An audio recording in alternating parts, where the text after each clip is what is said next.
नमस्कार, आप देख रहे हैं टुडे समाचार 24 और मैं हूं आपके साथ वैशाली। दिल्ली एनसीआर में घना कोहरा, विजिबिलिटी शून्य, ट्रेनों और फ्लाइट्स पर असर। दिल्ली एनसीआर में सर्दी की बढ़ती ठंडक के बीच शुक्रवार की सुबह भी घने कोहरे के साथ शुरू हुई। घने कोहरे की वजह से विजिबिलिटी बहुत कम हो गई। इसका सबसे ज्यादा असर हाईवे पर चलने वाले वाहनों पर पड़ा। वाहन चालक कोहरे के कारण वाहन की लाइट्स जलाकर चलने को मजबूर थे। इसके अलावा कोहरे ने ट्रेनों और फ्लाइट्स पर भी गंभीर असर डाला है, जिससे यात्रियों को कई परेशानियों का सामना करना पड़ रहा है। दिल्ली और आसपास के क्षेत्रों में सुबह से ही घना कोहरा छा गया था, जिससे विजिबिलिटी शून्य हो गई थी। कोहरे के कारण कई ट्रेनों के परिचालन में देरी हो रही है, जबकि कुछ ट्रेनों को रद्द भी किया गया है।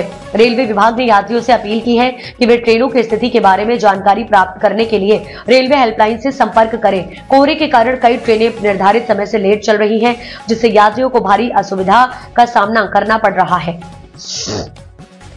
वहीं दिल्ली के इंदिरा गांधी अंतर्राष्ट्रीय हवाई अड्डे पर भी कोहरे का असर देखा गया। कई घरेलू और अंतर्राष्ट्रीय फ्लाइट्स को मौसम के कारण देरी से उड़ान भरने के लिए मजबूर किया गया है। एयरलाइंस कंपनियों ने यात्रियों से अनुरोध किया है कि वे अपनी फ्लाइट की स्थिति के बारे में एयरलाइंस के हेल्पलाइन नंबर पर संपर्क करें और समय समय पर अपडेट प्राप्त करें। कोहरे के कारण हवाई अड्डे पर दृश्यता भी कम हो गई है, जिससे लैंडिंग और टेक ऑफ की प्रक्रिया प्रभावित हो रही है। दिल्ली एनसीआर के प्रमुख मार्गों पर कोहरे के कारण सड़क पर दृश्यता लगभग शून्य हो गई है। हाईवे पर वाहन चालकों को आगे का रास्ता साफ नजर नहीं आ रहा है। पुलिस और ट्रैफिक विभाग ने गाड़ियों को धीमी गति से चलाने और दुर्घटनाओं से बचने के लिए सावधानी बरतने की अपील की है।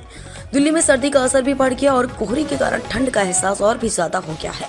लोग दिन भर गर्म कपड़े पहने हुए दिख रहे हैं।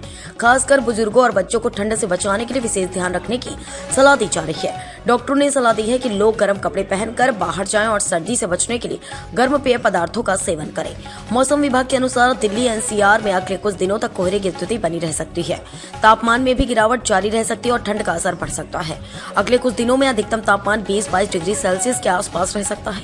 दिल्ली में कोहरे और ठंड के कारण यात्रियों और वाहन चालकों को कई समस्याओं का सामना करना पड़ रहा है, लेकिन सरकारी एजेंसियों द्वारा स्थिति की निगरानी की जा रही है और लगातार अपडेट दी जा रही है। अब तक के लिए इतना ही। वीडियो को लाइक और शेयर करें और चैनल को सब्सक्राइब करें।